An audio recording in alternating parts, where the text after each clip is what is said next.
দেখুন, আপনার টাকাগুলিকে বা আপনার ইনভেস্টকে আমরা নিরাপদ বলে মনে করি। কেন মনে করি?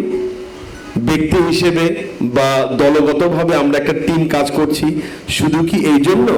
না, আমি এই জন্য মনে করি না। আমি মনে করি এই জন্য যে এই যে জায়গাটাতে আপনি বিনিয়োগ করছেন, এই জায়গাটার মালিক আপনি নিজেই হচ্ছেন। আপনার টাকা আপনি বিনিয়োগ করছেন আপনার স্থাপনায়, আপনার জমিতে, তাহলে আপনার টাকাটা অনিরাপদ হওয়ার কোনো সুযোগ কি আর আছে? আমার জানা মতে বাংলাদেশে এরকম প্রজেক্ট বোধহয় খুব একটা নাই। বিশেষ করে আমরা যে এই যে ইস্তাম্বুল হোটেল অ্যান্ড রিসোর্টের কথা বলছি, এরকম প্রজেক্ট বোধহয় নাই যেখানে স্থাপনা সহ জমির মালিকানা বুঝিয়ে দেওয়া হয়।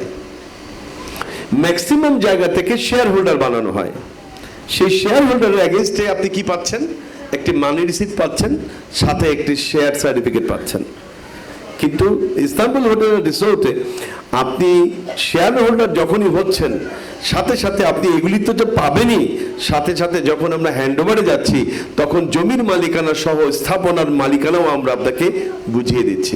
সুতরাং আপনার টাকাটা সম্পূর্ণ নিরাপদ থাকছে। দ্বিতীয় হলো, এই প্রতিষ্ঠান পরিচালনায় যারা সম্পৃক্ত আছেন, আমরা সবাই আলহামদুলিল্লাহ আমরা ইসলামকে শুধু মুখে বলি না, আমরা আমাদের জীবনে পরিবারে ইসলামকে লালন করি, ধারণ করি, পালন করি। সুতরাং আমরা এটা বিশ্বাস করি এবং এটা মানি যে হক হলো দুটি, এক হলো আল্লাহর হক, আর হলো বান্দার হক। আপনি যে ইনভেস্টটা এখানে করছেন এটা হলো বান্দার হক, আর আপনার হক যদি আমাদের কারো কারণে নষ্ট হয়ে যায়, আল্লাহ না করেন, তো যতক্ষণ পর্যন্ত আপনি আপনার হকের দাবি আমাদের উপর থেকে না ছাড়ছেন, আল্লাহর কাছে পার পাওয়ার কোনো সুযোগ নেই।